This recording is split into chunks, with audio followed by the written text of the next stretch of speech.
feel like I'm struggling to breathe. It blew my fucking mind. I don't know whose dick I've got to suck to get fucking respect round here.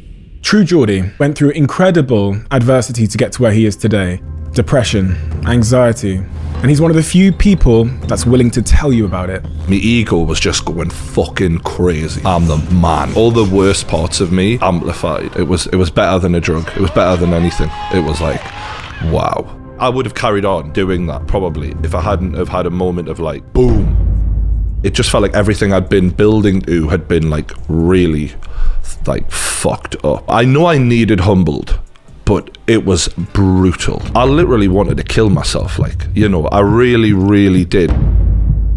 When you love someone more than anything else in this world, that matters more than anything. And where others would have capitalized on a sob story, she was far too precious for me to share. She was mine. She wasn't there for anyone else. She was just my mum. And I miss her every fucking day, bro. But once you give it, there's no taking it back. The day I don't need money anymore, that's going to be a scary day for the rest of the internet. I don't want to let the fans down, and I don't want to stop doing what they love me for, but...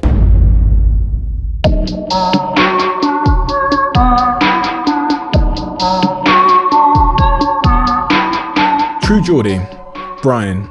He's one of the real pioneers in the YouTube space. He runs one of the biggest football shows, the biggest podcasts, the biggest boxing shows, and much, much more. But he is, at heart, not the guy you see on screen. He is a gentle giant, one born in a council estate who went through incredible adversity to get to where he is today. Billions of views. His conversations seem to sway cultural conversation, but he's still not getting what he deserves, in his opinion. And in mine. When you see True Geordie, what you see is this big 6'5" guy with tattoos and huge muscles. But when you peel the layers back, you find the total opposite. You find a small kid in there. One that's still living in the council estate in his mind. And one that's missing his mother after her tragic death a few years ago. He's been to rock bottom. Depression, anxiety, suicidal ideation. And he's one of the few people that's willing to tell you about it. And tell you about it with full honesty and vulnerability. I've known Brian a long time, and I've been so fascinated by him because he appears to be this contradiction. He appears to be someone that does not give a F. But at the same time, he's incredibly, incredibly sensitive. To me, he's the ultimate reminder that we are all a contradiction and that you should never judge a book by its cover. What you're going to hear today is some stories that Brian has never told. Stories that will move you, some that might move you to tears, but also stories that will inspire you and teach you some important life lessons about what it really is to be a human being, scars and all. Without further ado, I'm Stephen Bartlett, and this is the Diary of a CEO. I hope nobody's listening, but if you are, then please keep this to yourself.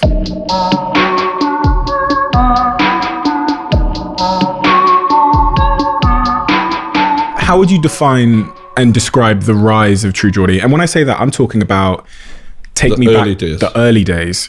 Okay. The stuff that made you who you are today. I'm an opportunistic person. I when I see a tiny little like thing, I just blow it open straight away. So like the first thing that happened to me was I made a random rant about a footballer that went viral, didn't really do YouTube at all, just boom.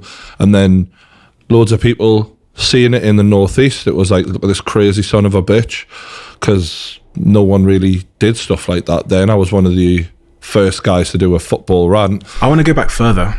What, really? Yeah. What, further in how? What, I want to know the insecure kid on the council estate. Oh, right, okay. Kind of sensitive inside, but had to act sort of tough, because if you didn't, you would be fucked up. Like, you know, on the estate, like my shed once got burned down, like set on fire just by some kids, just cause it was a shed and it was there. You know, like you had to carry yourself in a certain way, because all of our dads were in prison. All of our dads. Like, it was like weird, you know what I mean? So we were sort of raising each other, and like I was like a milk kid at school just because I could like drink extra milk and that at like dinner time and stuff. And I was smart, obviously. I'm a smart guy, but like I was looked upon as like a nightmare. Like when I was 10 years old, my teacher told my mother at parents' evening, she went, "You can just tell when some of them are destined for prison, can't you?" But like she worded it like that, you know what I mean? And my mom's like, "I know exactly what you're saying," but like. It was because I hated her. She didn't understand me, get me. She talked down to me. So being talked down to, that really pisses me off, even at a 10-year-old age. Like, I didn't like that. You can win me over and I'll be brilliant for you. But just respect this. Ask me. Don't tell me. You know, like even, and I know that's like a naive way to look at the world, but I was 10 and I just had a chip on my shoulder. And yeah, didn't like authority. But I always was quite like a little bit competitive. I remember like there was a couple of kids, like just little random memories I have of like I was fighting all the time. But like I remember I always thought of myself as one of the smarter lads, and there was this thing about like some sort of school day where they selected like the brightest boys and the brightest girls, and I wasn't selected. And I remember thinking, I'm smarter than them, you know, like but I couldn't prove it or whatever, or I don't know. I was in detention a lot. I got thrown out of school multiple times. Once for pissing on the school teacher's lounge window and telling them all to fuck off when I was 8 years old. One for fighting. Just white, like rebellious, you know, but with a brain. And I just needed to like find something. What caused you to be that rebellious 8-year-old kid? I think it's genetic a little bit. My dad was a rebellious man, very much so. My mum, not at all. My mum, loving, caring, kind, Mother Teresa. My dad, like a punk rocker who wanted to, he did mad shit when he was at school. Like, he took the whole school on strike once just because he didn't like a teacher. And like, he was known for like, he was thrown out of schools for like beating teachers up and stuff like that. Because when he was like 14, violence was his life, you know what I mean? Do you actually think it's genetic? I think that, yeah, I think part of what makes me aggressive is my genetic, yeah, because even the look I get on my face when I'm about to fight is identical to the look my dad gets. Like, it's that switch, do you know what I mean? So I'm lucky that I've got it diluted with the kindness of my mother, and I finally managed to channel the aggression into, later on in life, into like focus, into drive, into the good stuff, you know what I mean? But at the time I was overwhelmed with whatever the fuck was going on in my head. I didn't really know what the hell it was. I had Joe Wicks sat here, you know, the body coach guy, and he told me about his mum and his dad, and his mum was very, very caring and compassionate, and his dad would punch holes in the door yeah, every day, and you know, was violent and abusive. And Joe Wicks has come out as really, really compassionate and kind. I don't know if you know him personally, but no. Even, you know, during the lockdown, people saw him doing PE with Joe and dancing and doing PE in his room and stuff. Was that the guy who went popular for the PE stuff? Yeah, but he was crying, and he was deeply upset that there was a lockdown because it would hurt other people. One of the most compassionate people I've ever met, and his dad was, from his account, very, very aggressive. So I've always wondered about these generational cycles, whether it's, you know, I think it's different for different people. Personally, I believe that there's a cocktail in me that's a real weird mixture of a self-obsessed, arrogant showman who was my dad, bodybuilder, hard man, went to prison, fighter, and then a woman who worked like looking after people, very caring, compassionate, loving, charitable, generous, you know, all the good things. And I'm not saying my dad can't be good in any way, but it was just they were very polar opposite people. And for me, I see that come out in me. And I believe in both genetic and like the sociology side of it as well. Even any brothers or sisters? I've got a half sister from my dad's side. Yeah. Do you think it makes a difference being an only child of sorts? Yeah, definitely. Me and Lawrence have had a few conversations about this. He's an only child too. Oh, really? And I think it does make you just live in your own head a little bit, you know, and it makes you, like, I have times where if I spend too much time around people, I'm like, I need a fucking break from this. Like, I want to be on my own and just listen to music for a bit. I heard you say this thing. I heard you say that people who live in their own heads and think the most struggle the most. They're the ones who are most susceptible to depression, I would say, yeah. do you want to come in and watch this podcast live from behind the scenes? If you do, all you have to do is hit the subscribe button. And now that the world has opened up, you'll be behind the scenes as many of our subscribers have been. I can't wait to meet you. So take me through the rise. So I know it's well documented how you became to be a YouTuber. Yeah, apologies. I'm just used to rehearsing. Yeah, I know. Yeah, and I don't, You're the same. Yeah. You tell the story a lot that just rolls off the tongue and it loses its emotion because I've said it that many times. But yeah. So you rose as a YouTuber. I want to get to the point where money starts coming in. Because for me, 23, 24 years old, when money started coming in, I was going to every nightclub on the weekend and getting 5 bottles of Dom Perignon, and I was trying to fill some kind of gap in me. Mm-hmm. And from what I saw in your videos, you followed a similar path. I'd had a bit of money before YouTube because I was working offshore on the oil rigs doing my deep sea diving. So that was good money. I was earning about £10,000 a month doing that.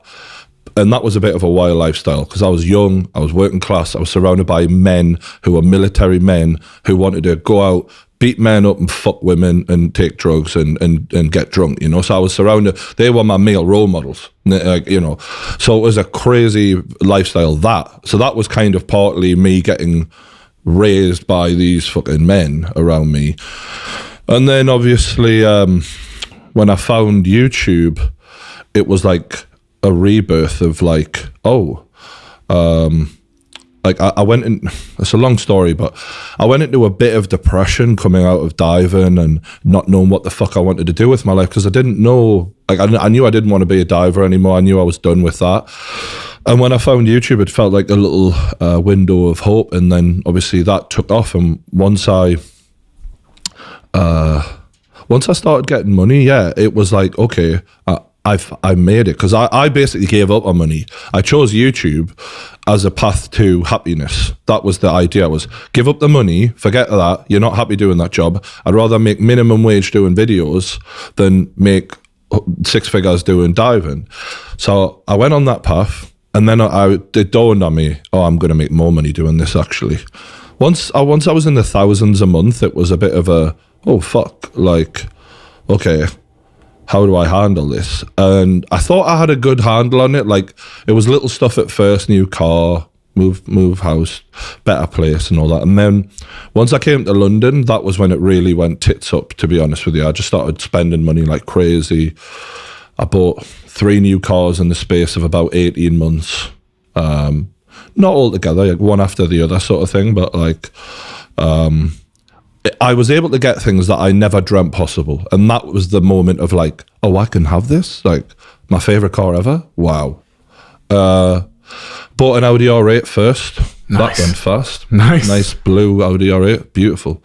Then I swapped that for a McLaren, which they had the convertible, the roof come down. I thought I was the dog's bollocks in that. Especially a guy like me. Like, what the fuck am I doing in a McLaren?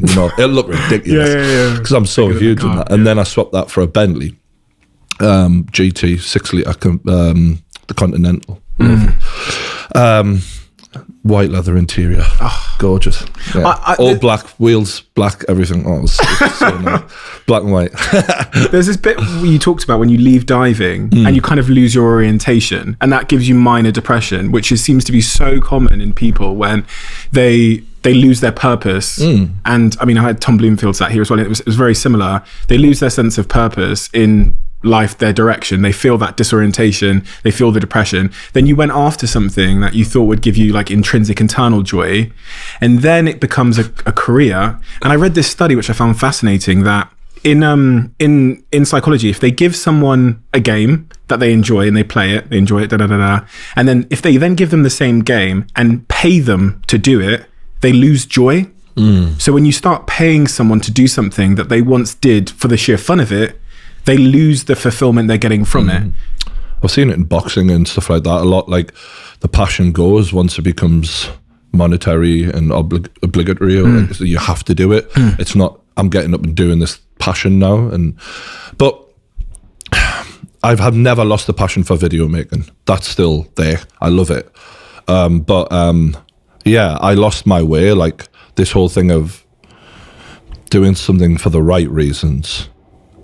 Because I'd never experienced that kind of money before, I remember like driving that Audi, the first one, the Audi R8, when I drove that off the parking lot.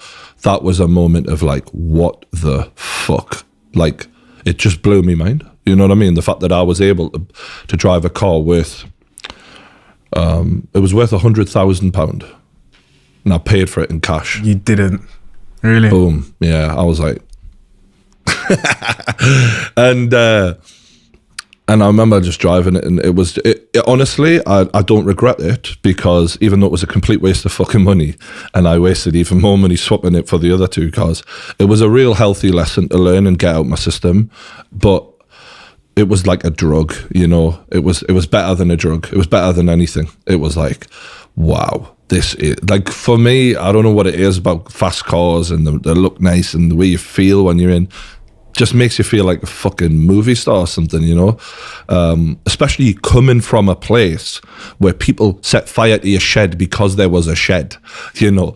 Like, nobody had a nice car where I came from, you know? It wasn't, people didn't even have like a Mercedes or a BMW, let alone a supercar. So that was mind-blowing, you know what I mean? And it was too much for us, just was. And my ego was just going fucking crazy. You know what I mean? Like, I'm the man. You know, all the worst parts of me just amplified. There must be a reason why you traded it in so many times, though, right? I was addicted to that feeling, the new shit. That was the, but what if? Oh, and then I seen the McLaren. I remember driving it into this supercar place. I looked at the McLaren, I looked back at me Audi, I was like, I don't really, and then I just kept looking at the McLaren going, it's new, that's the new shit, the new hotness. And, you know, it's ridiculous, just absolutely idiotic. Never ends. Yeah, I would have carried on. I would have carried on doing that, probably, if I hadn't have had a moment of like, that, boom, you know what I mean? What are you doing, mate? You know? Health, life's good at that. Give you a good slap round the head when you need it, and I really needed it. You know what I mean? Because everything that a man does when he's from nothing, like all these rappers, you know, I was doing the same thing, like spunk money up the wall, buy pointless jewelry, clothes, bullshit like that, treating people the wrong way, treating myself the wrong way, not looking after myself, I piled the weight on. I think I just skipped like the good years to Elvis at the end. Do you know what I mean? Like I just went full throttle. So yeah. You said boom. Oh yeah. So I had a bit of a moment where everything was just, you know, came crashing down. There was a lot of people know there was the DMs, but also in the same week there was the loss of a huge deal. Which, for anybody that doesn't know, the DMs, somebody leaked some DMs that some I had sexual DMs that were out there, and me being the crazy wild bastard that I was at that moment, you know, drinking a lot, just doing all sorts, just fucking lost my way. And then in the same week, I also had a deal that was on the table that was pretty much negotiated, done, signed, sealed, delivered, which would have secured my financial future for the next 2 years with a huge company, big betting company, multi-million-pound deal. It wasn't just one, you know what I mean? It was the deal. And they had hired a new guy who thought he knew better than the last guy. And I think he just like didn't like me. He also, I think it was partly like, you don't want to carry on the work of the guy who used to have your job. So he was trying to find any reason he could to, you know, fuck it up. And, you know, he did what he did. We got to a point where I was like, are you going to do the deal or not, mate? Like, and there was, I can't go into specifics because I agreed to like keep it, you know, respectful, like, but there were some things asked of me which were just outrageous, and we couldn't move on, basically. And I'm very glad I didn't, because otherwise everything I now have it might not have ended up that way. Do you know what I mean? When you're put in a position where do you want to keep your ownership of things or not? You know what I mean? So. But yeah, that was a devastating blow. And then obviously having people laughing at you for sexual DMs and stuff when, you know, I was drunk as fuck at the time, and it was just a stupid moment. But regardless, you know, knowing that there's just such little compassion out there for you when you're having a awful time, it really, it took me, I got from as high as I was, it took us as low as possible in that moment of like, no one cares, everything you've worked hard for, you now don't have. I'd literally agreed a tenancy agreement on my flat for 2 years on the basis that this was all going to be signed. So I'm like, what the fuck do I do now? You know what I mean? So, and then I was hit with a tax bill that was way more than I could handle as well. Because in my head, it's like, got the cash coming and got the tax bill paid off, man. Don't worry about it. So everything that could go wrong went wrong. And, you know I needed humbled, but it was brutal. That was, and I know it might sound to some people like out there like, oh, poor, pitiful, you know, white boy problems and shit like that. But I literally wanted to kill myself. Like, you know, I really, really did. Because it was just too much, even for me. Like, and I'm a pretty tough person. It was awful. Like the level of abuse and ridicule I got online and the financial mess I was in, it just felt like everything I'd been building to had been like really like fucked up. And yeah, it was, even just talking about it now is hard to say. Do you know what I mean? Because it was bad, it was awful. So that left me in a really, really low place. The people online would have had no idea, because I remember watching that play out from afar. And it was just online, it was just kind of jokes. And well, what you have to remember is they didn't know I'd lost a multi-million-pound deal that week. They didn't know I had a 6-figure tax bill to pay. Yes. So that's happening behind the scenes, and that happened before. Yeah. Before the DMs. So then the DMs happened as well. The icing on the cake was the DMs. Right. If it was just one or the other, you could say maybe. But when you're financially fucked and you're also trending on Twitter being called, I'm not even going to say the words, but, you know, the things people say about gay people that are to hurt them, the things people, you know, you should go and do this, you should, you know, and people love to kick people on the way down, but what they especially love, and this is the difference, is if you're a vulnerable person publicly, you're seen to be, I don't know, let's say you're seen to be in some sort of subculture that people view in a way that's like, oh, poor them, I hope they're all right. I'm a big, strong alpha male. I look tough. I look like I can handle all the ridicule in the world. I'm brash, cocky, like, you know, so people probably didn't think, you know, like, and also when you're a man, you don't get sympathy the way women get sympathy when they go through revenge porn or anything like that. It's not looked upon the same. And I just had to sort of think about it and take and go, yeah, this isn't fair, but life isn't fair. So what the fuck do you expect, Brian? Like, you know, so I drank a lot of whiskey and smoked a lot of weed that week, if I'm honest with you. Do you know what's so funny? Is I remember seeing it trending, and I thought, I'll go on Brian's account and see what he said about it. Yeah. Nothing. Silence. Yeah. And that for me was really surprising. Oh yeah. I think a lot of people thought that actually, but even in the chaos, I act quite cerebrally. I can be quite reptilian when I need to be to get myself out of you see, in diving, for example, in the moment of panic, in that moment of like, I could fucking die here. I've been in those situations. If I don't act smart, I'm in a shit situation here. I've got to pull my knife out, cut this rope, do this. I'm used to thinking like in that way. So I just thought I'm just gonna say nothing. I might have a night to think about this. Just think about how I felt awful. Don't get us wrong, but I knew I wasn't going to give up. But even though I wanted to kill myself, I also thought that weirdly, I think all the shit sort of, it gave me something to resist. Do you know what I mean? It gave me, because I'm a fighter in my heart. So I was like, nah, fuck you. Within a day, I was like, okay, this is how we're going to do this. I'm going to get the two best piss takers I know, and I'm going to get them to rip the piss out of me, make everyone feel like it's over and done with now. Because the minute you acknowledge it, laugh it off, and show that you're not frightened, people will get bored, move on to something else, and they'll scratch the itch of saying, Because what they really want me to do is self-destruct. But if I show I'm brave, they'll respect that and then move on. But what they don't realize is I was pretty fucking drunk during that whole episode. Really? Like we were recording 11 a.m. I was on the whiskey. Like I'd had like fucking 2 massive glasses full of whiskey straight. And then I was like, right, let's do this. And like, because I knew they were going to be brutal, but I said, you have to just say every worst thing, because then people will leave me the fuck alone. And then I'll really get on with my depression then. Do you know what I mean? So that's how I was like, kind of like sensible in planning out my own self-destruction. Smart, yeah. Yeah, it's very weird.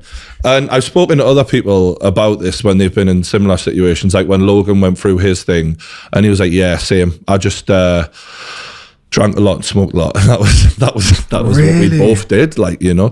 So, yeah, so that after that happened, I then had to, okay, where do we go from here then? And I had a production company who were partnered with us at the time who agreed that they would carry the cost of the kickoff while we were looking for another sponsor. So that was very kind of them. Shout out to the Pete, he knows who he is. And don't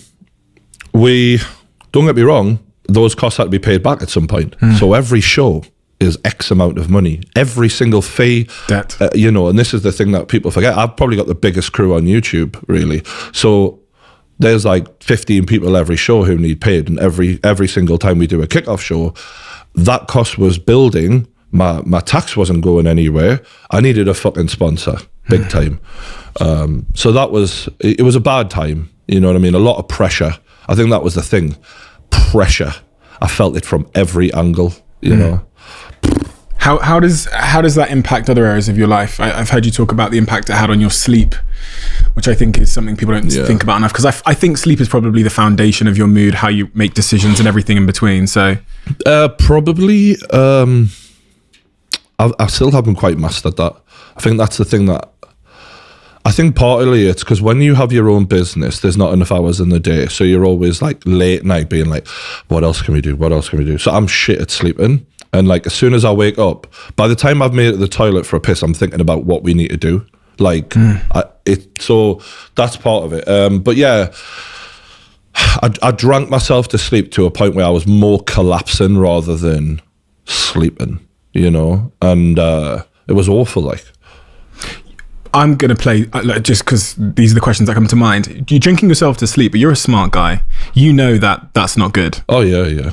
But at that point, I cared more about. It was like almost like it was like a mathematical equation. It's like what is more important right now? Me being like, I didn't care about myself. I just thought, get through the days. So my mom died, right? This is totally side thing. Previously to that, and I remembered when I got through that, I did a similar thing where I drank myself to sleep for about a month at least. And I knew if I could just get a few weeks under my belt, no matter how I got through it, it would be easier. So I just had to get to that point. And I think, I'm not recommending this, by the way, but few people will go through the kind of week I went through. So luckily, it won't be necessary. But sometimes you've just got to put distance between you and the event, and daylight will slowly become seeable. I'm not saying it was a good idea. Yeah. This is. Yeah. It doesn't. But, you know, it sounds like kind of. It looked good on the movie. Yeah, I can imagine. Yeah. For me, because if those issues aren't ever properly addressed, then they kind of re-emerge, or they sit there. So I hear you, but there's a time and a place, and right in the aftermath isn't always the best time to go right, let's figure out what went wrong here. It was emotionally so distressing. I just thought, I am one of fucking every waking moment was, they're all like the whole thing, the finances, the Twitter, all this bullshit. I couldn't address it at that point. I couldn't think about it at that point. I couldn't work out what had gone wrong or all of that. I just thought, get a fucking sponsor, keep doing the shows, drink yourself to sleep if you have to, just get a fucking sponsor, keep the money coming in. Because right now, without money, you're fucked. So fucked. Like, I'm homeless. You know what I mean? Like, the amount of bills that were crewing up and the amount of money I had, I was going to end up, I might end up fucking wherever. You know what I mean? Like, so it really wasn't about, oh, let's go and work through my problems. It was like, let's put some fucking money in the bank here. Was there one day through that period which you remember as being the most agonizing? One particular day? Every single day. Every single day was just as bad as... It was like when my mum died. That was what it reminded me of. It was like I had died. Almost like every day I'd wake up. So when my mum died, I remember when I'd wake up, I'd go, oh.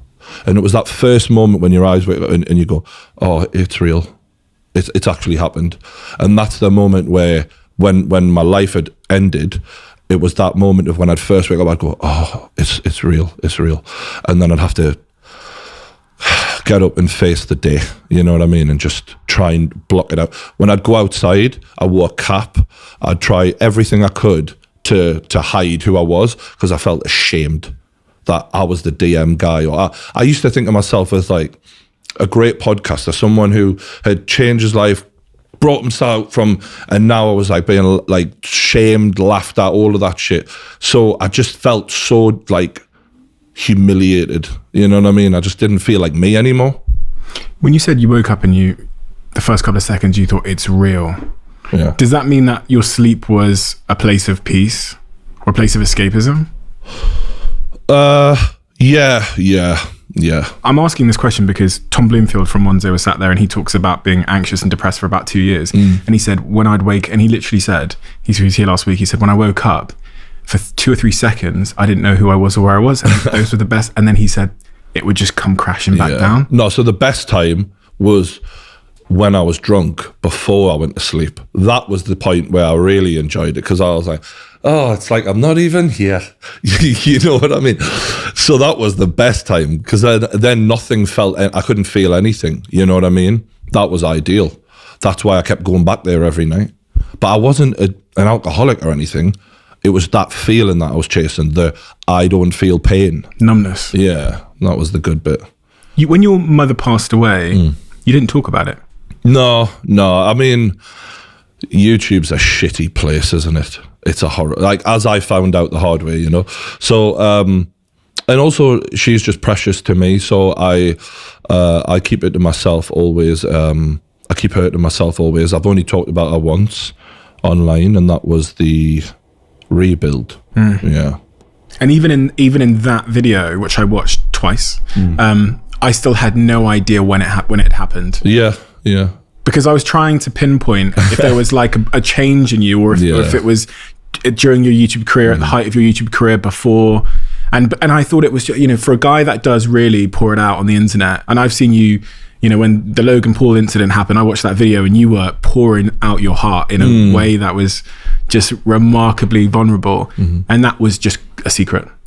Yeah, but it's like what I said earlier. I can be quite cerebral when I have to be, and I can make decisions when I have to be, pardon me, for my own sake. And here's the thing, when you love someone more than anything else in this world, that matters more than anything. And where others would have capitalized on a sob story, she was far too precious for me to share with anyone. You know, it wasn't about, she was mine. She wasn't there for anyone else. She was just my mum. Do you know what I mean? And that's the way I plan to keep it. Do you know what I mean? I've explained what she meant to us in that video and how much I love her. I always will. And I miss her every fucking day, bro. But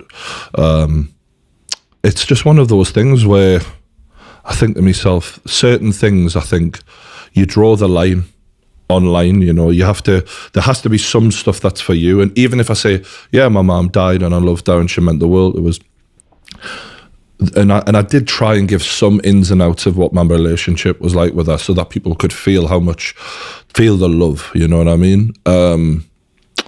I didn't want to give everything because I don't know, it's just too special for me to give everything. Do you know what I mean? Like that. And I think that's one thing that some creators could do with learning as well, is like, how much value does something has if you'll just share it with everyone? And I do think you got to pick and choose, you know what I mean, carefully, because once you give it, there's no taking it back. And that's the problem, isn't it? You know what I mean? With YouTube, it's like once it's out there, it's out there. So in that video, you say I think you've just been fighting with, is it Vlad's dad? Oh, with Vidal's dad, Vidal's dad. Yeah. And it looks like you've gone like 12 rounds with him or something, and you fall over on your back and you get emotional because, and he says, that's what boxing does. It brings all those emotions out. Yeah. And you said a line. You said, "I'm just a guy that misses his mum." Mm-hmm. Have you ever processed that? Yeah, a lot. I've truly faced. I know everything like about me that's good, bad. I really face up to everything in my life. You know what I mean? I know where I've gone wrong. I know I really face things head on, and with my mum, I faced it more than anything because it was a constant in my. It's like losing a parent, especially if if you're an only child and there's only one parent, it's so severe because it's like, I try to describe it to someone. It was like one day I went outside and the whole world was full of water and people are swimming around in their scuba gear or whatever going, what, everything's normal, Brian. I'm like, no, you don't understand. Like the constants in my life have been like, the sun comes up in the morning, I breathe air, the moon comes out at night, my mom loves me. Those 4 things, this is reality. So to remove one of those components, it blew my fucking mind, like that she couldn't be here anymore. I was like, it doesn't make sense to me. You know what I mean? So I had to face it, and I really have processed it, and I think that's why I never felt the need to share it either, because I was like, I'm at peace with that, as hard as it is. It's just part of my life now, and I feel like, as people say things like this, but I feel like she's there. I don't need anything from anyone to make me feel better, because when a mother loves a son the way my mother loved me, there's nothing anyone can tell me in this world about her, about me, about us. So I don't need to share it. You know what I mean? You said you had one parent then? Well, my dad was, around sort of, but like in and out. He was an old school guy. My dad, like fucking shagged around, went to prison, just a wild man. But I'm okay with my dad now. I've just reached a place of like understanding that my dad's got bipolar disorder. He's never going to be quote unquote normal. Like, he's just that guy. And, he recently had a suicide attempt, which I had to phone the ambulance for and that. And it's like, what the fucking hell is this? Like, you know what I mean? You're panicking, hoping he's going to be all right. He then got sectioned again, which this was this year, and you had to phone the ambulance. Yeah. He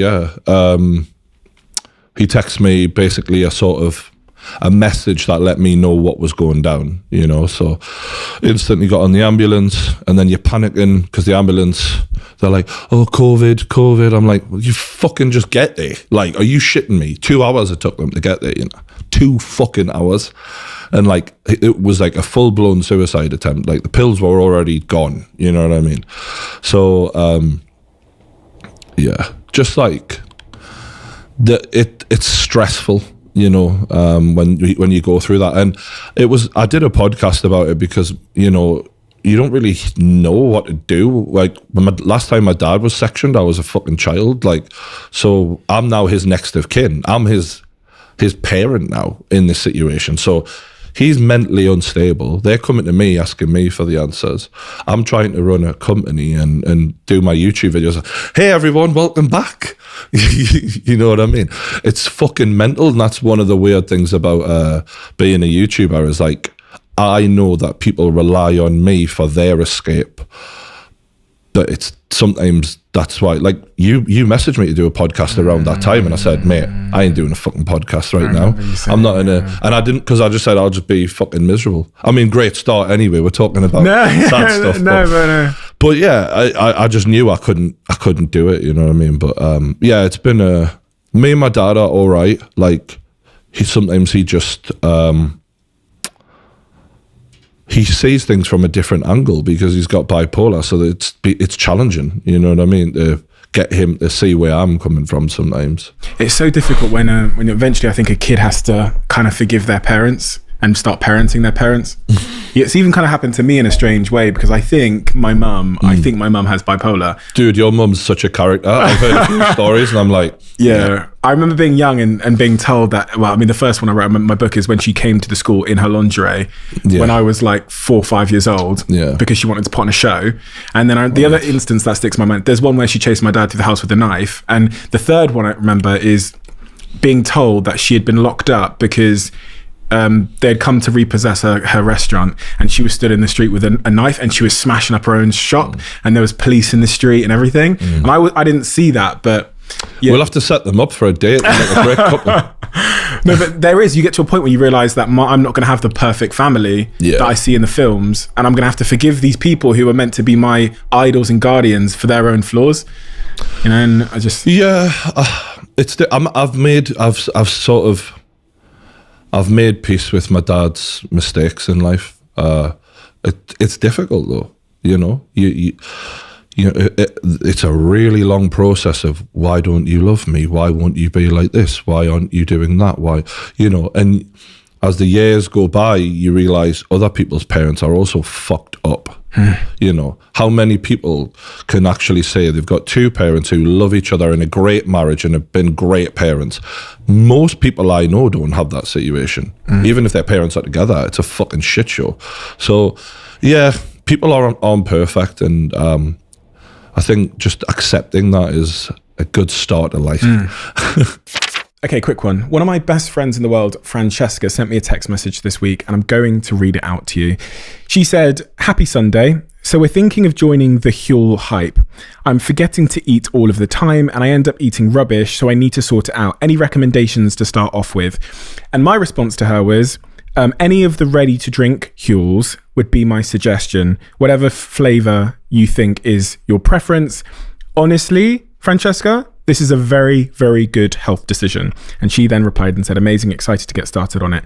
And I think that demonstrates the genuine, authentic relationship I have with Huel. I genuinely depend on Huel because I'm prone to missing meals. And when I do have my meals, sometimes they're not nutritionally complete, to say the least. I'm definitely not getting my vitamins if I don't have Huel, because a lot of the food we have today is processed and it's filled with a lot of bad stuff. So Huel has been a lifesaver of mine for 3 years. And as I've said before, it's such a joy to have a sponsor that you genuinely believe can help people change their lives if they would only start using the product. So let's get back to the podcast. Anxiety is a really interesting topic. I've been involved in this mental health company for some time now, a Thai, and I've just got really fascinated about the concept of anxiety. No, it's fucking horrible. And I've experienced it as well. Oh yeah. Been there. Tell me about your experience with anxiety. And was it later in your life that you first? I think the first time I'd had anxiety was after my mum died. In the immediate, I didn't know what was going on.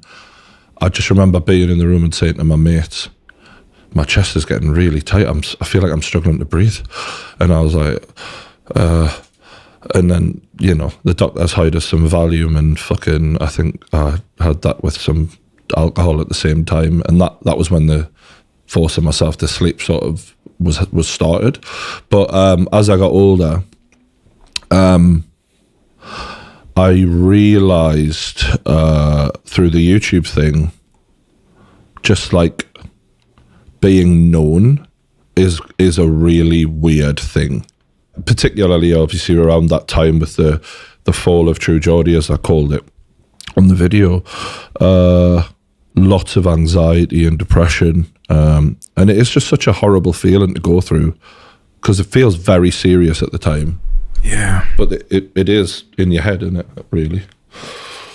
You've been very open about your, and I don't want to continue on this topic because we've got a lot to talk about, but you've been very open about your depression and suicidal ideation. And one thing that I haven't quite managed to get over in your head is what you said earlier, where you said one of the things that actually made you hang in there was that people didn't want you to hang in there, and that's the fire in you. I sort of, there was a tweet that was tweeted at me. It's such a weird little confession, where a guy went, I've heard about your financial issues or whatever he said in his tweet, and it couldn't have happened to a better guy. And I've got like a dark sense of humor, and I sort of smirked at it and went, and I thought, in my head, I know I am not beaten. Like, I just know it, and I know I'm going to be rich, and I know shit's going to come back around. So I just screenshotted the tweet, and I remember thinking, I'm going to use that as like an air freshener on a Ferrari or something. You know what I mean? Like, I have this like, I don't know, you know what I mean? Like, I want to prove people wrong. Yeah. And I think that drive at the start was a lot of that was like, when I started YouTube, so many people were like, the fuck is this idiot doing? Like, shouting on his camera and all that. So then all of a sudden there was that negativity came in droves, fucking thousands of tweets. And yeah, it was sort of a weird, like, oh, it's like starting the game again, but like on a different level. So I'm like, okay, now I'm fucked. But I've been fucked worse before, so it's kind of like, all right, let's use this a bit. So, but to sort of, the depression, it's like, it's awful and it's so negative, and you think about like, I was thinking about suicide on a daily basis at one point. I was, I'm sorry if this is bringing people down when they're listening to this, but, I was really seriously contemplating it in a way of like, here's what I would do. And when the anxiety attacks were coming over me, it was just an awful way of living. And I honestly don't know how I got through what I got through. Like, looking back at it, it was fucking mental. I've never been to that point. So when I hear people talking about it, it's like incomprehensible to me that you could get to the point where you think the best route is to end your life. So yeah, I mean, looking at it at the time, I thought I had what was like situational depression, where I'm in this horrible situation and that's why I'm depressed, which was partly true, obviously. But I was also chemically depressed as well. Like, there was, what I now realize is, through that, my mum dying, other trauma in my life, I definitely had chemical depression. Like, I needed medication, but I sort of didn't believe in it, didn't want to do it, didn't think it would work for me, And also, like, when you're a guy who's lives in his head and thinks, I'm a smart guy, yada, yada, yada, you're worried it's going to change the way you think and make you a bit, what if it makes me dumber? Something silly like that. Or you hear about other people's bad experiences on it, like fucks your libido, all of this sort of weird shit, puts weight on you. There's this all sorts of little fears. So it had to get so bad before I would try medication. But like one day it got bad enough where I was like, I realized, I thought, I'm definitely going to do it soon. Otherwise, I'm going to have to, I was like frightened, almost like as a friend of me, if that makes sense. Like, I was frightened for me, because I was like, you're really going to fucking do this here soon. Like, the way I was thinking and the way my life was going and the way I was feeling about small things that really are like, when people sort of push your buttons a little bit, the way that was making me feel was awful. Like, I was shouting at my friends and my crew, and when someone was challenging me in any way, the fear and the anxiety was bubbling underneath. It was just overwhelming, and I had like really bad nightmares, and I'd wake up in the morning, and I remember just waking up one morning just being like, oh, I really don't want to live anymore. And that was when I was like on the phone to the doctor, and I was like, give us whatever the fuck you've got, because I'm willing to try anything now. And thank fuck, so they prescribed us some antidepressants, and I'm really fucking glad I tried them, mate, honestly. You called the doctor yourself? Mm-hmm. One night, one morning? It was in the morning. You woke up and thought, I need to call? Yeah, I just knew. I thought, I'm a liability to myself here. And it was like the fear of, oh fuck, you're getting dangerously close. Like, thoughts become things, right? So like we know that, because when we channel our brains in an ambitious way, we can make magic happen. But also, if I'm thinking negatively, I can go to the worst possible place. And I really knew I was like almost manifesting it, because I was spending there was so many times it would pass through my head. I'll just kill myself. I'll just kill myself. Like if this doesn't happen, if this doesn't happen, if this doesn't happen. It was becoming an answer. It was becoming a solution to all of the problems that felt like they were mounting on my shoulders and stuff like that. So yeah. And when I took the medication, that was when it really dawned on me, like, oh, that wasn't just because of what I've been through, or it was post-traumatic stress disorder and all sorts of other shit, but it was also like a chemical imbalance probably in the brain where my serotonin levels were real low. And, you know, I was desperate, so I'm glad I took them. I never see you meditate, go on holiday, relax, chill out, go to the jungle. I was in the jungle and you messaged me and said, oh, I need a little bit of that. Yeah, I mean, you look like you were having a whale of a fucking time. Yeah, but I am on like a treadmill, you know what I mean? Like, and I'm not quite at that point of financial, what I want from life financially. I haven't quite clinched that moment of, will you ever? I'm set. Yeah, I will. You think so? Yeah. Because I don't think I have. No, but so it moves, doesn't it? Yeah, but we're at different points. You know what I mean? Sort of like, financially speaking, I'm nearly there. I think I'm getting there. I've got a really good organized team now. Money is sorting itself out. And it's like, if I just carry on the way I'm going, we'll be okay. And then I can have those moments where I go, now I'm going to rest. I'm going to enjoy myself. But yeah, I don't meditate. I don't, you know. How do you relax? Glass of wine and, I say a bottle of wine. But, you know. Were you ever taught how to relax? No, not really. I feel like I don't really relax. Like, the minute I put out something I'm really happy with, I get this feeling of like content. Like, I'm like, oh, that's class. That's a really good piece of work. That I'm really happy with that. But then like 10 minutes will go by and that'll be when I'm like, okay, what we doing next then? You know what I mean? And I think like, you know, we have that in common for sure. And I no doubt that when I hit that point where I'm financially secure, I'll still carry on being a bastard. This is it. But I will chill out more. I will chill out more. And I'm already chilling out more since I started the antidepressants, actually. Like, in terms of the way I behave, like, all of those, I'm so much more in control of myself now. My anger, my ups and downs, like, you know, everything's a lot more relaxed, and I communicate in a way that's not as...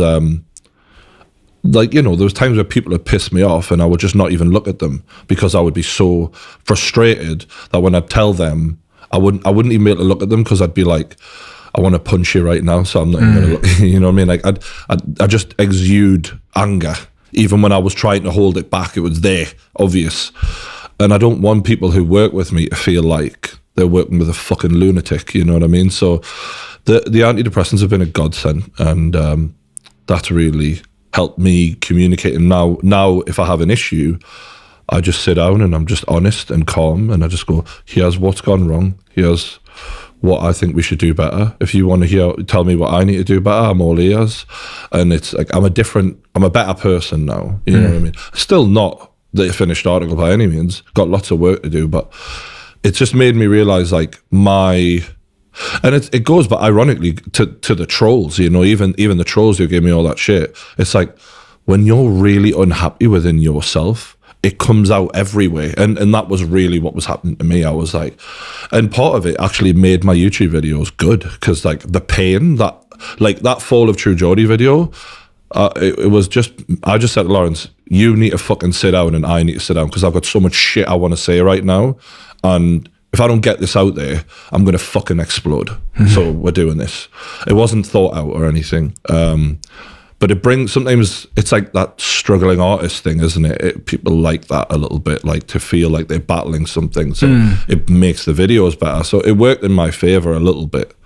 I've just come to, I mean, from my own experiences, I'm sure you've heard me say this before, just when I was insecure, broke and striving to be rich and successful, upon actually getting there, I realized that was totally unfulfilling because it just moves off into the future. And so what I think I've come to learn maybe is happiness is in fact finding peace today, irrespective of uncompleted goals. That's definitely in my head as well. Peace. That word, peace. Today. Yeah, like even in the last month, actually, I remember thinking, I only want to be around people who make me feel peaceful. If you bring drama, if you bring aggro, stress, you can fuck off, because I'm trying to turn over a new leaf now and not deal and I think a lot of people just did not realize, like, while they were heaping stuff onto my plate, because I'm the mountain of a man who can handle anything apparently, that I was at fucking breaking point and I just wasn't saying it, you know. Whereas now I'm saying it. I'm like, no, I'm not doing that. Like, you know, the other day one of the lads in the team said it was it was about research or something, like, you know, for graphic design and stuff. And me mate went, it was, it would help if you had a look. And I said, well, Joe Rogan's team tell him to do that. Yeah. Oh, do your own research, Joe. You know? And now I'm just very much like, here's the standards. This is what we do. And, you know.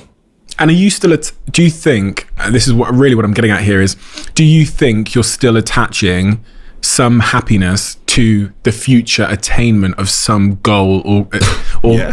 And this is scary. No, but it's healthy in a way, because it's like, I'm not under the illusion that the minute I hit the big number, that all of a sudden I'm gonna that will make me happy.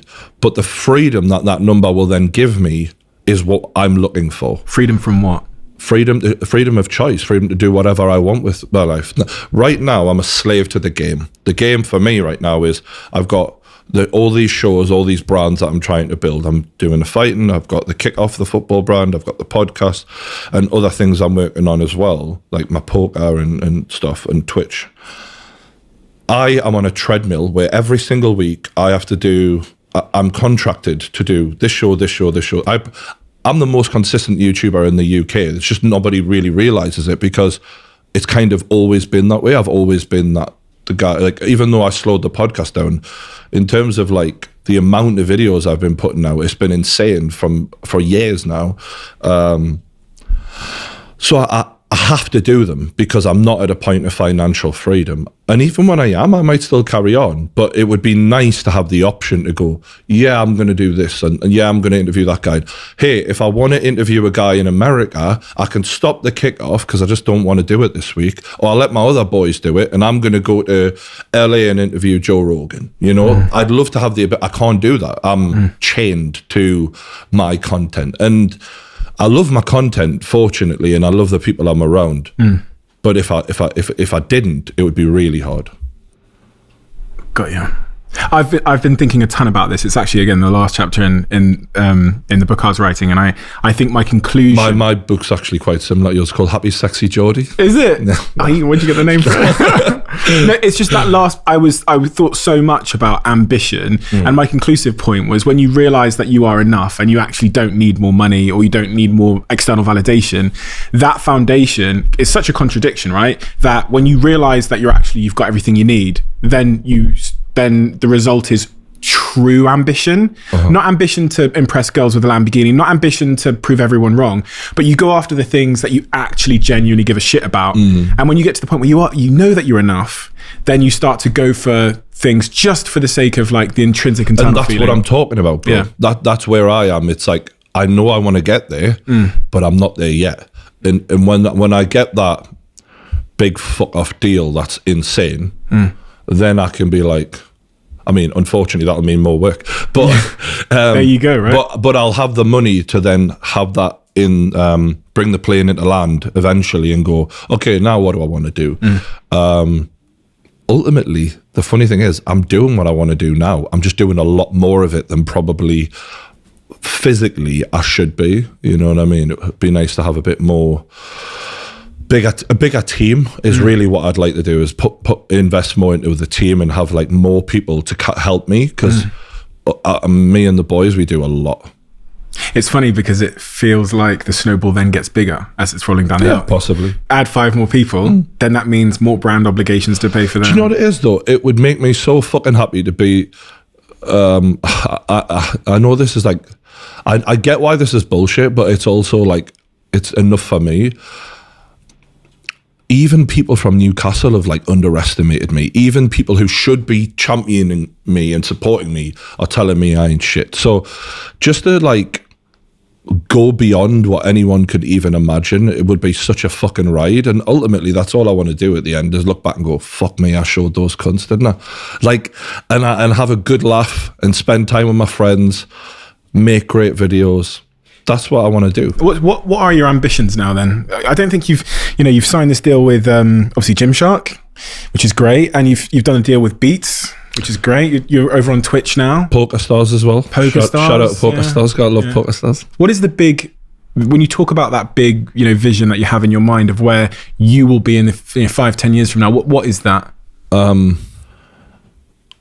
feel like I'm in a bit of a unique situation, in that I want to kind of be the king of multiple different things, and it's going to be interesting to see how that goes. I think I'm the best podcaster currently about, aside from Joe Rogan. No offense to your good self. It's fine. So we're just starting out. I think you're very good. I want to kill the podcast game, but that's been something that I've had to... in the past, when that shit happened, I kind of had to put that back and go, where's the money going to come from? And sports is a lot easier to make money out of. So I went full steam ahead with the kickoff. I think I've got something really special with the kickoff. That to me is the future of football in terms of how people will consume it in the UK. That show, the brand, the kickoff, the personalities I've got there. I'm working on rebranding it right now. Gillette Soccer Saturday is dying a death. I seen it coming a mile off. Soccer AM is so fucked. Like, they've all piled, like, there's what that happening in that space right now. There's so many YouTube channels, they're faking their views. I know them all. They've got all the big brands. Budweiser, you're getting robbed. I'm just saying that right now. You want to check the fucking... Why have certain YouTube channels switched the likes off, switched the views off, switched the comments off? Because they're fucking buying views and stuff like that. What we've got is so authentic and real. My studio... I've spent hundreds of thousands of pounds on the equipment in there. We've got something special there. So it's just about watering it and letting it grow. And if I build the team right, I think we could, like, no one can fuck with us. Like, everyone's copying us. Everyone's copying the kickoff. No one can copy the kickoff. They're all wasting their time. All they do is make us look better. Their shit attempts at the kickoff make us look 10 times stronger. So with that one, I think we've got something really special there.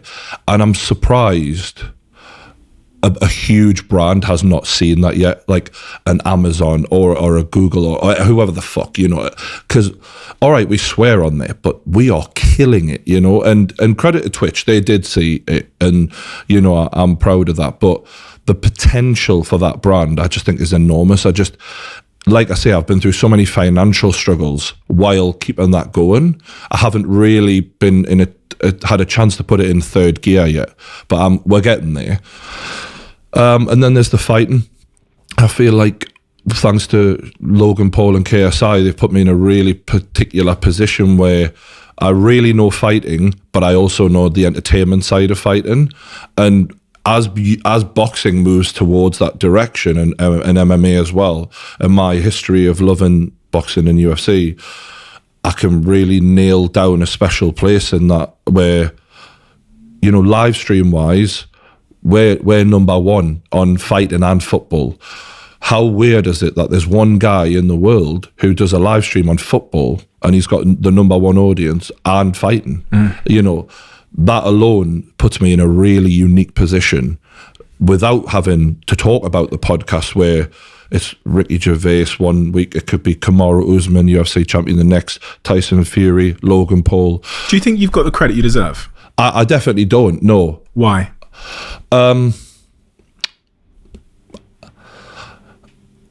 I don't know.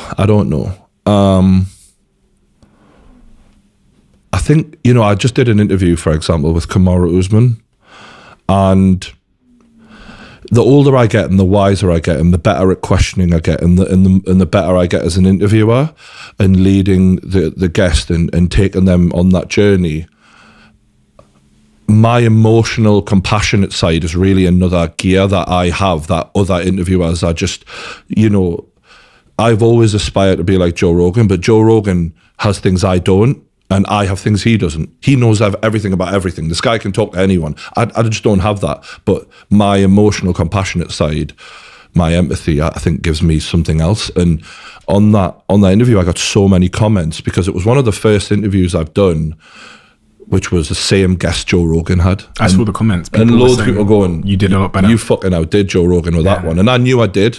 And I don't mean that as a disrespect because he's like a god to me. But on that one, it really showed because I just did a totally different interview. And Joe is always going to be the GOAT to me, but sometimes even the GOAT can be got, and I can get him every now and then. And he's who I aspire to beat on every podcast, So maybe, I don't know. I don't know what the fuck it's going to take.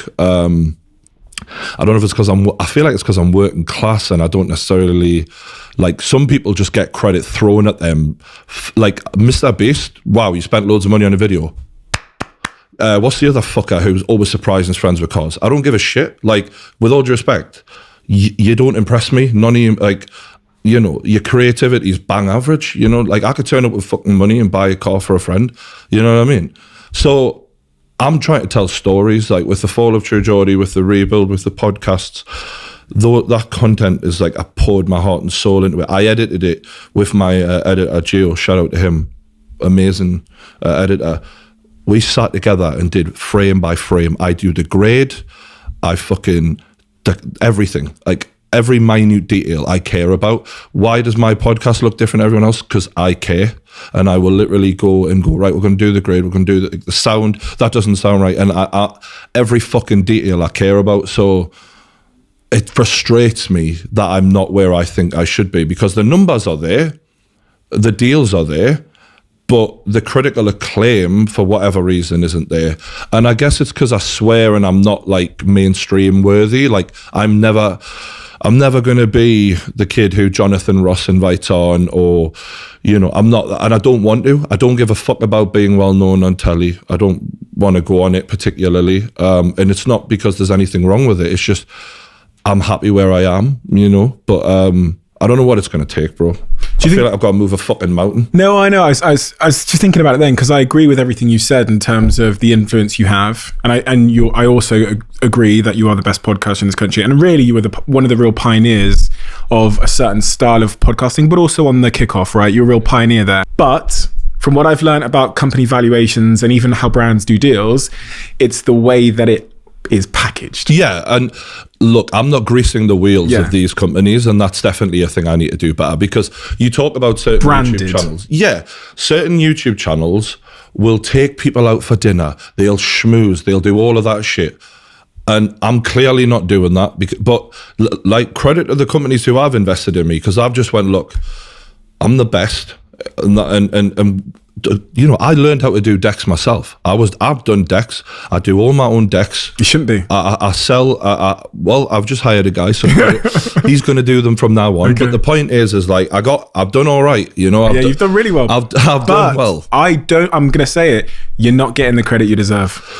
Yeah, and it's and you're not getting the money you deserve either. Yeah. It's fucking frustrating, bro. Like, I don't know what money you're getting, but I know it's not what you deserve. No, yeah, trust me, bro. It ain't what I'm credit to the partners we've got, because they've looked after us. Particularly Gymshark and PokerStars and Twitch. I'm grateful for those people to be partnered with us. But yeah, I definitely feel like where I am is not reflected. But yeah, I need to do the schmoozing bullshit a lot better. And the deck side of things, we've built that out and we're packaging it up, and branding wise, sales and I need to be a bit more, there's a lot of rich old white dudes who sign the fucking checks who I need to be more friendly towards. And I get that. I don't even think you do. I think you need a bunch of rich old white dudes to be friendly with the rich old white dudes. Yeah. And I think you should probably call your company like True Entertainment. Yeah. You put it all under there. So people, when they look at something, if they value it as a YouTube channel, you're getting paid X. Yeah. If they value you as a media company, a BuzzFeed or a Vice, Well, which I am. yeah, you are, which I am, but you're not. you know what I mean? You're not packaged like that. Yeah. You're packaged as a YouTube channel. Vice is worth it was 1.5 billion. Yeah. Like, if you think about the influence and reach, you're probably up there with Vice, but you're branded differently. You're branded as a YouTube channel. So, and I've done all this on a shoestring as well, bro. This Exactly, is the yeah.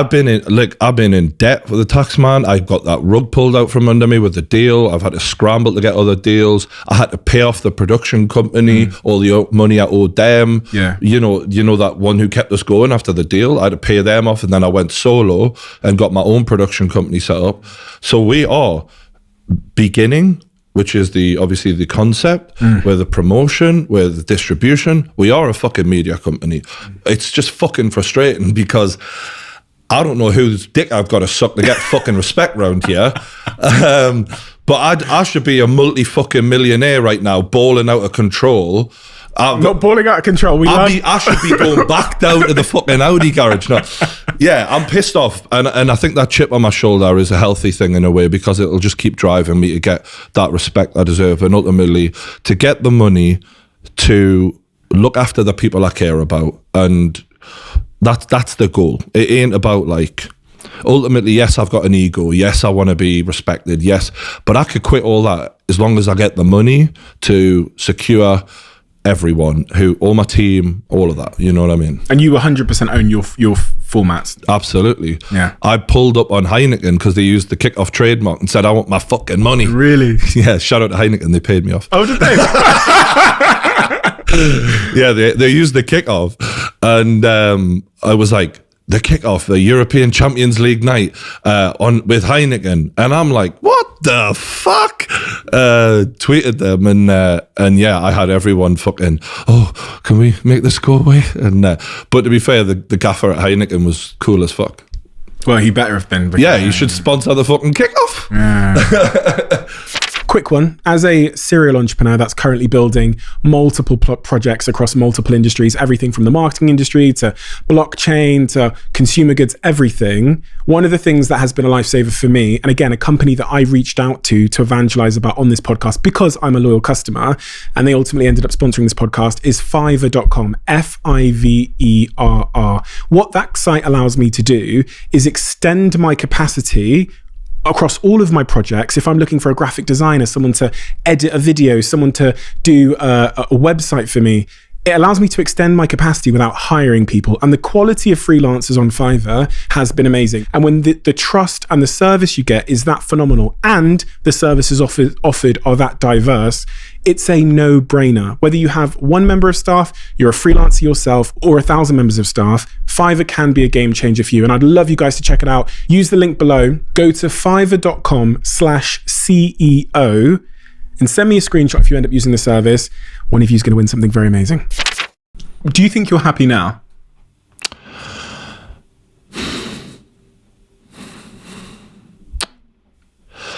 I want to answer this honestly.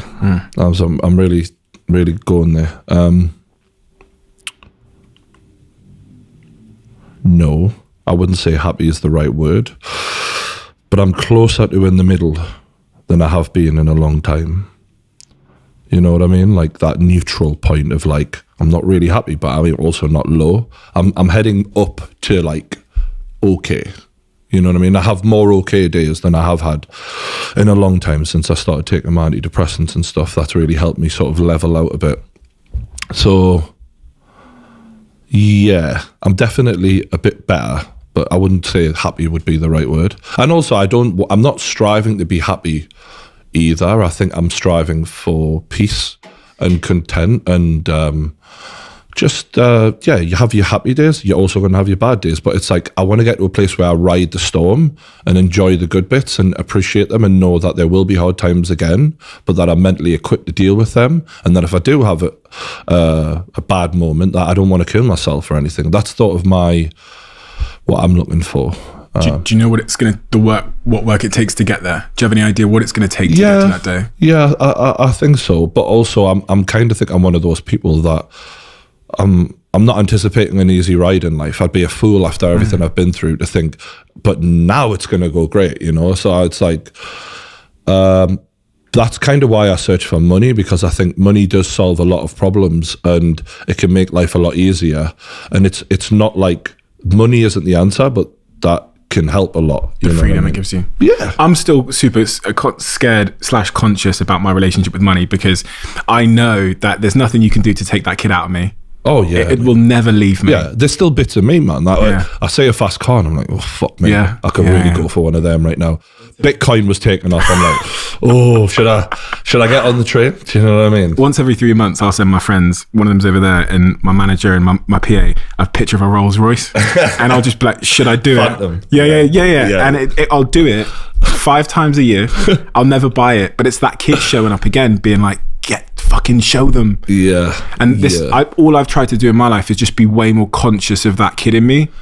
But this is the thing, is like, at this point for you, everyone thinks you're way more loaded than you probably are anyway. Yes, so it's got to a point where it's like, for you, there's nothing left to prove. You've proven it. You know what I mean? Like you're, and I guess, yeah, bro. Credit to you, by the way. You've done a fucking good job. Oh, thank you. You're right. I'm proud of you. Yeah, thank you, bro. I appreciate that. I hope you're proud of yourself as well. I am. And you're right. I don't feel like I've got a ton left to prove to people, and that's what I was kind of referring to. And that for me has been a really good place to actually realize what I care about in life. Because before it was all trying to get laid, trying to get girls, trying to get respect, trying to get followers, trying to get whatever. And when I was doing that, I was making myself unhappy, but I was self-destructing. When you finally get to the point where you realize that you are actually never going to be internally worth more. Yeah. You're never actually going to be more valuable as a human being. No matter how much money I have, my value doesn't change. But insecurity is a gift and a curse, isn't it? It's like rocket fuel. It's like before, when I was talking about my podcast and how I'm underrated, you see the way I talk, like the passion. Whereas Joe Rogan ain't fucking talking like that. He's content. He is the king. Like, he has nothing to, and also I kind of envy it, because he's never been that way. He's never come across as, I need validation. And I know that's in me, you know what I mean? And it's not a healthy thing. And do you think it's a good thing? It's certainly fucking driven us, so I can't hate it all. But it's like controlling it. It's like the beast inside you, and it's like, mastering it, you know, and knowing when to let it go. And like, it's that same thing that will make me obsess over the quality of the content, or, you know, the detail, or the research, and it's the same thing that when people let me down in a work situation, I get fucking frustrated, because I'm like, why the fuck don't you want this as bad as I do? You know what I mean? But if they did, they'd be me. You know what I mean? I'm me, they're them. But it just drives us fucking insane sometimes, you know.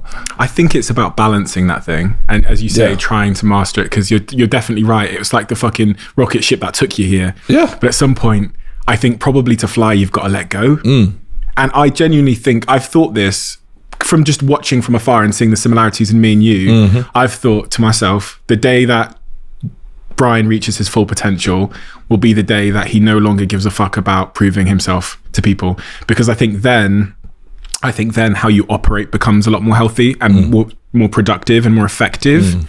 You're not being driven by these external forces who clearly, you know, that don't want your best interest. You can be in control, because you're not in control if there's that driving you, right? You're not actually. And I'm the same. As I said, I'm on the treadmill, bro, and and the day I don't need money anymore, that's going to be a scary day for the rest of the internet, because the content's going to fucking change. Like, I don't know what the fuck I'll do, but it'll probably I don't know. I don't want to let the fans down, and I don't want to stop doing what they love me for. But I am a person who evolves constantly, and I'm always thinking and reevaluating, and what is this? What am I doing? Why am I here? All of that, and it'll be interesting to see what happens then. I'm excited to see if that happens. You know what I mean? Like, what I would say, what I will do, You're relentless like Eddie Hearn. Yeah. He's one of the most relentless characters I've ever met, and he told me, he's just working for that day to sell Matchroom, and I asked him why he wants to sell Matchroom if it's making him happy, and he goes, well, we were never supposed to be here. And it sounds a lot like what you say to me. And then he goes, what I'm going to do is I'm going to sell Matchroom 5 billion, then I'm going to go to the beach and smoke my cigar. And I said, Eddie, you're not. No, but yeah, I'm not trying to do that. I get that I love what I do. But like take Matchroom for example, right? This is me going on a rant again. I look at DAZN, I look at what Matchroom are doing, I'm like, you guys are fucking geniuses, this is great. Why are you not coming for me? Why, what are you waiting for? UFC had Joe Rogan, I've got a fucking huge podcast audience. Every video I do about fighting gets loads of views, my production quality, my shows, they've tried to copy my shows, no offense, but I know I can see the way they try to get a round table going. They got Joe Weller in there and stuff like that. I see what they're doing. Good on them. Like, it looked all right. But we just come for the real McCoy, pay us the money, and I'll make you guys, I'll help you out. You know what I mean? There might be an issue of being dependent then on you, right? For brands, because if you're the main event, one day if you decide to cut the brand. But look at what Joe Rogan did with the UFC. It was a perfect marriage. His podcast had the fighters on. He told the stories for the fighters. He helped promote them. They then go back into the UFC. They're now more relevant. They get more pay-per-view buys. And it's a symbiotic relationship there where you give me the fight. You give me Anthony Joshua, the new Anthony Joshua. You need to build him up. And I tell the story better than he could himself. I helped make a documentary on him better than he could himself. I'm king of content and I help you out on that. Like, I don't know. I just feel like I've got all these fucking skills and I'm sitting here making my own stuff, but like with a budget. Imagine what I made the rebuild.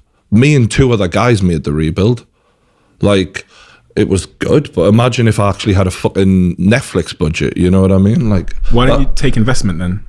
I would consider it, but it would have to be from the right person who understood what the goal was and actually backed me. But unfortunately, because I've had those previous issues where companies have tried to get me to sign over my IP for fucking peanuts, putting a gun to my head and shit like that, and I've had multiple people try and do that. It's made me very wary, It would have to be a big amount of money and a good long-term partner.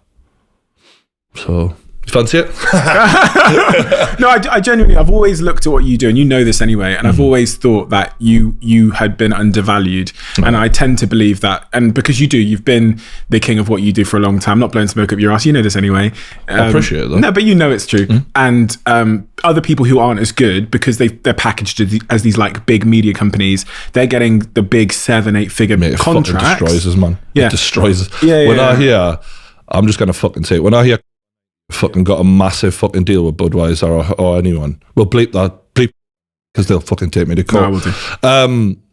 It destroys us because I'm just like, you guys are putting out shit content, you don't get any views, you randomly your video, one video's got 10,000 views, the next video's got 5 million, no one asks anything, no one at Budweiser double checking that, like, I ain't that. And I'm sure there's some back scratching going on behind closed doors where someone went to Eton with his other fucking mate, and I'm not invited to these business dinners. But if you actually want to sell some shit and you actually want to make a fucking buzz and you want to kick ass on the next World Cup or whatever, we do the content. We pisses us off. I can tell you've had this. It's because me and my team work so hard. It's not just me either, you know what I mean? We're all like grafting constantly. My editor, for example, this kid works till like 4 a.m. fucking regularly, to give everything. And that's, someone's got to pay for that one day. Like, I got to get my end result from that, we do, because it won't, I'm very loyal to them, and we'll all deserve that. Do you know what I mean? That moment of, look at what we've built. When I see Spotify signing, they've just signed the girl in America. Call her daddy. Yeah. Right. They give her a fucking huge contract. I'm like, look at her views. Look, what the fuck am I doing over here? Like, I don't know what it is, man. I don't know what it is. But do you think I'm right when I say it's because you've not packaged yourself as a media company that you're Well, I think Call Her Daddy had a lot of help from Barstool. And obviously Barstool being a huge company in America, they packaged her well and put her on the map and stuff. And we've had to do when you met me, I was in a fucking bomb shelter, bro. I paid a toothless Russian man £50 a day for a sweaty bomb shelter because that's all I could afford when I met you in 2017. Because a company had sacked me. A company had let me go because they, quote unquote, I'm not brandable, and they couldn't make money out of me because they couldn't sell me properly because of the way I was. And I was on 50 quid a day paying rent for the studio, and that studio was fucking horrible. But now, Poker Stars, Beats by Dre, Gymshark and Twitch apparently think I'm marketable. So I proved that fucker wrong, didn't I? Sometimes it does feel good to prove people wrong, Steve. So, do you know what I mean? But that's not the goal. The goal's the bank balance, but proving him wrong when he said I wasn't sellable. I've competed with a company before when I was in the bomb shelter for a sponsorship, which was a 6-figure sponsorship deal, and they were a £20 million company, and I beat them. You know what I mean? So to say I've come up from nothing's the understatement of the fucking century, and I just... I need to get to that point where I'm content like yourself. I just hope and pray, and I think this is what I keep, you can hear me keep coming back to it, is I just hope that you don't believe too much in you getting there and finally being completely happy and content. I don't. Okay. I'm aware of what you're saying. Yeah. And I've had plenty of money before, and I've had the adrenaline dump of bloody driving a fast car and all that. You can live anywhere in the world. You can drive any car in the world. If the people around you aren't who you want to be around, if you yourself aren't content, it doesn't matter. Because I wanted to kill myself in a situation where many people would have felt like it was the best thing and all of that. And I'm aware of what you're saying. I just want it all. I want the content, peaceful, happiness, nice people around me, and I want the money. And it's life's a good ride in it, so I might as well go for it. I think it's possible. Do you want to know something that's funny? Do you know what? During that week of hell I had, I remember I was just sat there. I was like, I think I was having a whiskey at the time, and this is what like a dark sense of humor I've got. I remember thinking, "Hey, this is so fucked, isn't it? But what a ride." Like there was just a bit of me that was like, this is a fucking story, isn't it? Jesus, something like, you know what I mean? Like stepped out of yourself. Yeah, you just gotta laugh and go, hey, my life is not fucking boring. If anything, like it was like, you know, gotta laugh at it sometimes, haven't you? Your fitness stuff at the moment, I've been getting very into health and fitness. Yeah, I've seen that. Yeah, you're looking shredded. Thank you, bro. Thank you. Yeah, I'm on his friends, on his close friends. Yeah. I say that. I see the stories other people don't say. Is that getting cut as well? How's that impacted your life? Just having, you know, you've started boxing and you've started working out a lot and you're looking good. Thank you. Yeah. How's that had an impact on your mental health? Be honest with me. It's great in terms of like making you feel better and you have a great workout and you get the endorphins and stuff. But also weirdly, there's the if I have a bad week, I feel worse about it. Like if I have like a week where I haven't trained or I've put weight on and stuff like that, it makes me go, oh, fuck, I'm letting myself down here. You know what I mean? I need to fucking sort myself out. Supposed to be a Gymshark athlete, you know what I mean? Like, so now there's more pressure on it, if anything. But are you gonna fight? You've got to fight. I don't know who, because you're massive. But I think I might do something like a charity boxing match at some point. Something that isn't like what the YouTubers do. I'd rather. I'm sparring quite a lot now, and I'm getting some like heavyweight sparring in with like, I'm going to get some pros to spar with me and stuff like that and really push myself. I feel like what a lot of these YouTube boys do is they call someone out and then learn how to fight.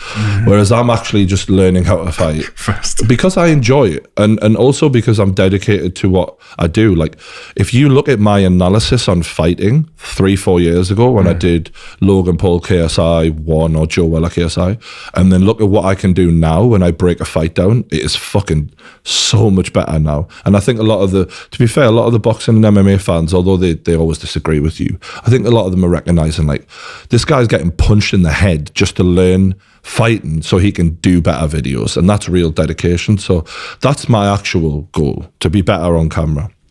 But I do love fighting for whatever reason. It just brings out all the things about me that I've probably showed in this podcast, or they come out in the ring when you're being challenged and wanting to quit but keeping going anyway.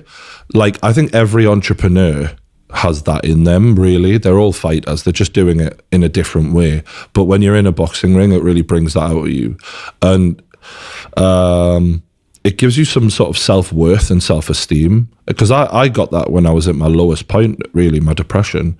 Like, all of a sudden it was like, yeah, I am tough. I'm not just a big lad, I'm hard as fucking nails, me, you know. And it give me a good thing in a time I really needed it. So if I was to do a fight, I'd rather do it like a social club where everyone's getting pissed, drinking pints, and I'd live stream it on my own channel or something, and donate everything to charity, rather than making it a spectacle. Yeah, I'd rather fight a real amateur fighter who I respect, he respects. No trash talk. Shake hands. We'll have a pint together afterwards, and just something like that, really.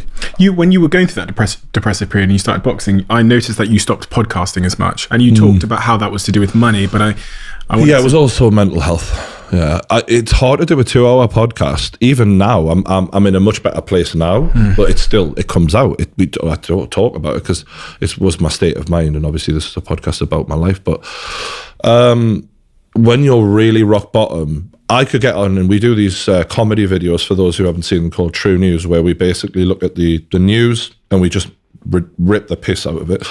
And people like Piers Morgan and the like, they get a lot of stick off us, and I can do that because we can edit it down. It's me and Lawrence, we're laughing and joking, and then afterwards, you switch off and you go back to being normal. When you're podcasting, there's really no way to hide, and that's what I love about podcasts, is like, you really do get a good idea of who someone is if they podcast regularly.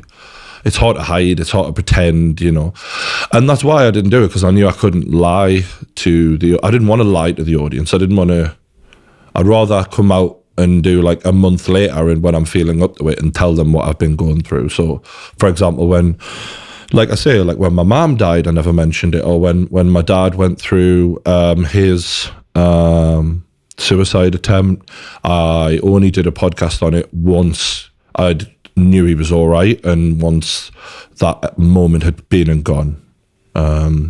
It's difficult when you're a podcaster and you're living a life to pretend like this isn't happening to you. You also turned off all the comments on your social media channels. Yeah. I was just thinking then, I was like, I realised I can't respond to your tweets anymore, or I can't reply to Instagram. You know what?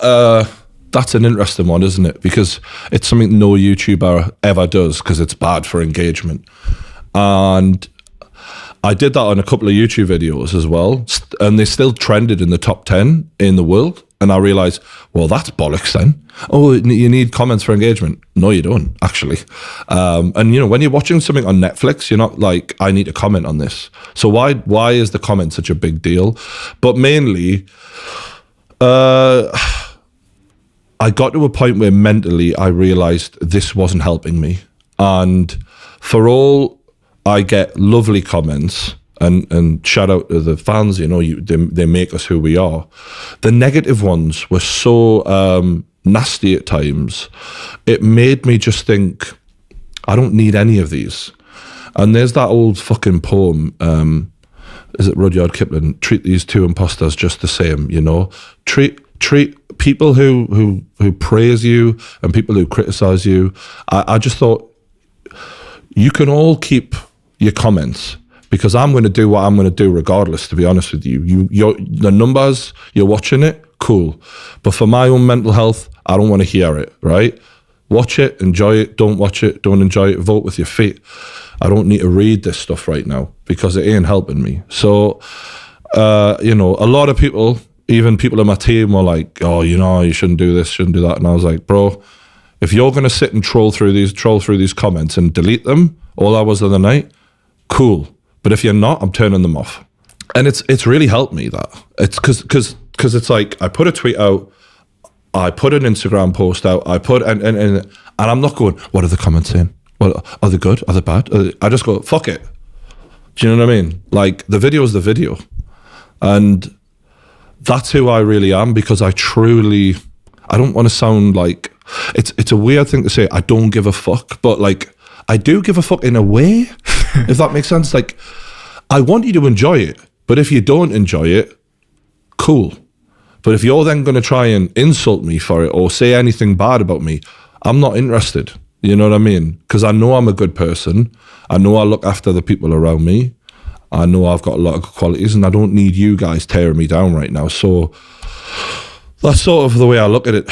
Just it's so one would say it's not surprising to me, because I think I've spent a long time talking to people on this topic, but it would be surprising to someone viewing in, thinking, you know, True Geordie, big man, you know, says he doesn't give a fuck, swears down the camera all the time, and then for him to be affected by the comments on Instagram, it feels like it feels, it's not, but it feels like a contradiction, doesn't it?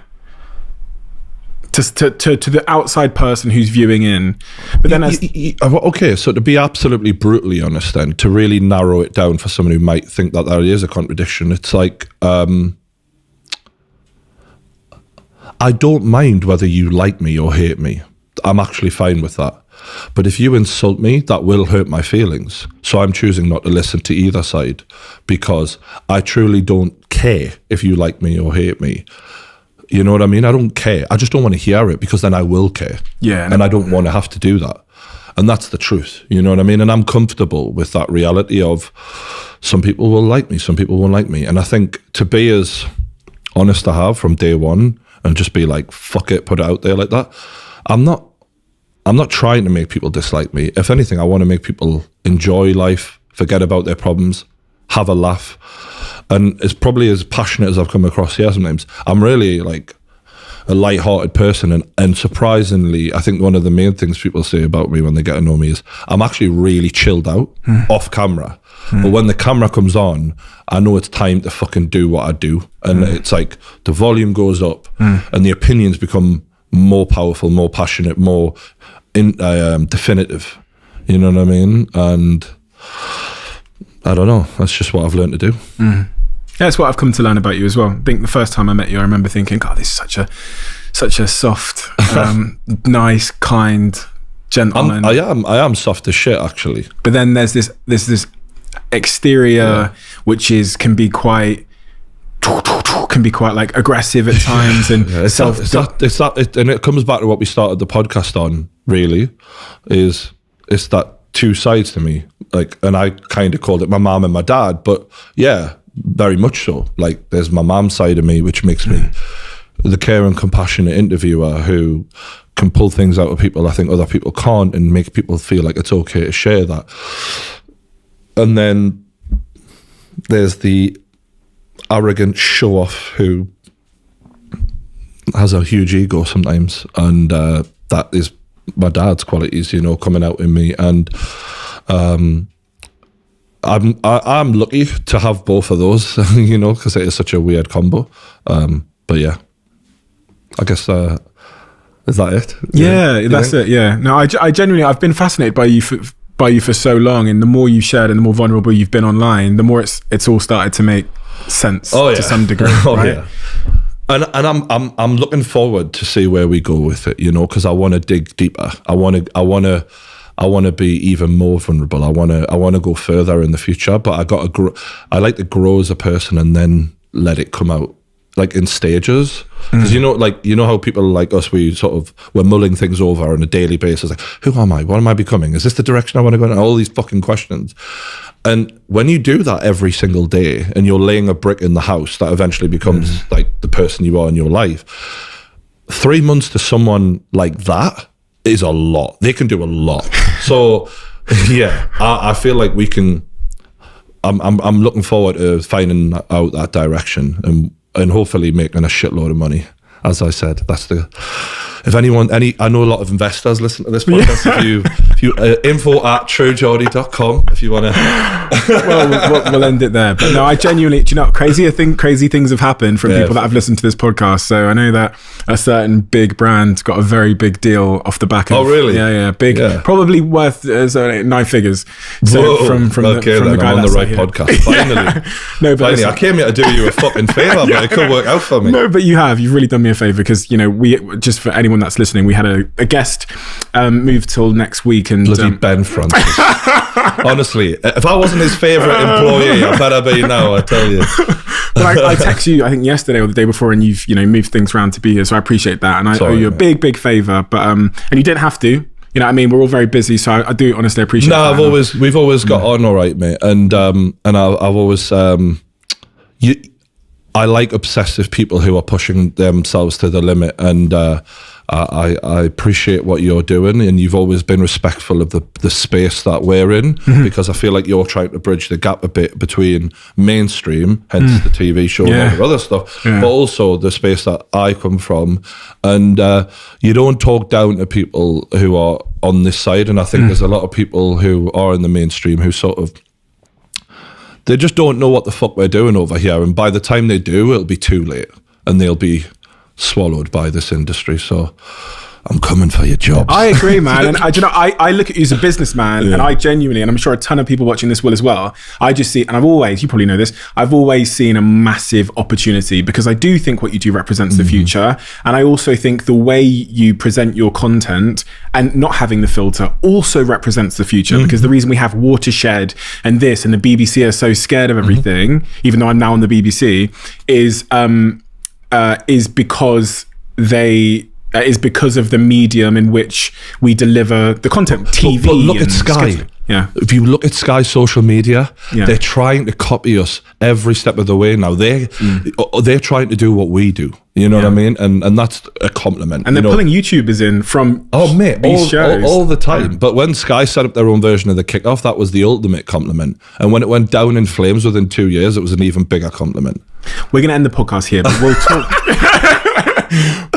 We'll talk offline about, if there's any way. Now I'm a free agent, maybe there's some way that I can help you get the value that you've imagine you were the guy who finally sold True Geordie to the mainstream and made it all happen. If you can do that, then you'll really prove yourself. But we'll leave that. We'll let Steve Bartlett go and do his Dragon's Den thing for now. Okay, but if you really want to say if he's good, can he sell True Geordie? Well, that sounds like a challenge. I love it. I love how I'm playing with your ego. I know. Just to say if you know me as well, I'll be going upstairs. Well done on the Dragon's Den. I appreciate it. Mate. Thank you, bro. Amazing, isn't it?